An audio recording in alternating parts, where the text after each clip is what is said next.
കേരളം ഒരു വലിയ തുറമുഖ സംസ്ഥാനമായി മാറാൻ പോകുന്നു. വിഴിഞ്ഞത്തിന്റെ വലിയ വിജയം, ആ വിജയത്തിന് ശേഷം ഈ വിഴിഞ്ഞം തുറമുഖത്തിന്റെ സാറ്റലൈറ്റ് പോർട്ടുകളായി അത് ബേപ്പൂർ മാറുന്നു. ബേപ്പൂരിൽ വലിയ വികസനമാണ് വരാൻ പോകുന്നത്. അതുപോലെ തന്നെ കൊല്ലം പോർട്ടിലും വലിയ വികസനം വരുന്നു. ബേപ്പൂരിനെ ഒരു തുറമുഖ നഗരം എന്നുള്ള നിലയിലേക്ക് കോഴിക്കോട് മാറ്റാൻ വേണ്ടി, കാരണം ഈ സീപോർട്ട് എയർപോർട്ടും അടുത്ത് കണക്ടിവിറ്റി ഉള്ള ഒരു പ്രദേശമാണ് ബേപ്പൂർ. ആ രീതിയിൽ വലിയ സാധ്യതകൾ 2000 കോടിയുടെ വികസന 2000 കോടിയിലേറെ വികസന പദ്ധതിയാണ് രൂപം നൽകിയിരിക്കുന്നത്. അടുത്ത മന്ത്രിസഭാ യോഗത്തിൽ തന്നെ പദ്ധതിക്ക് അംഗീകാരം നൽകുമെന്നുള്ളതാണ് നമുക്ക് ലഭിക്കുന്ന വിവരം.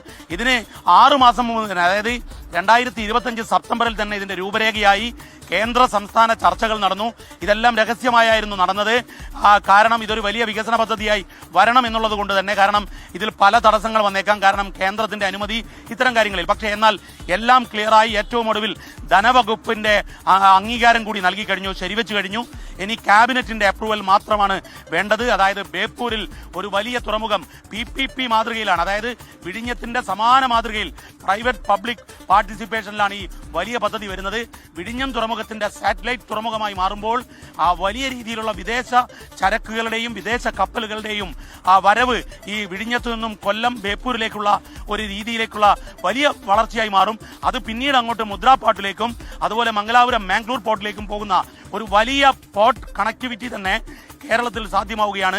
ഈ വിഴിഞ്ഞത്തിന്റെ അനന്ത സാധ്യതയെ പൂർണ്ണമായും മലബാറിലേക്ക് പ്രയോജനപ്പെടുത്തുകയാണ് ഇതിലെ ഒന്നാമത്തെ ലക്ഷ്യം. കാരണം മലബാറിൽ അത്തരത്തിലൊരു വലിയ തുറമുഖമില്ല.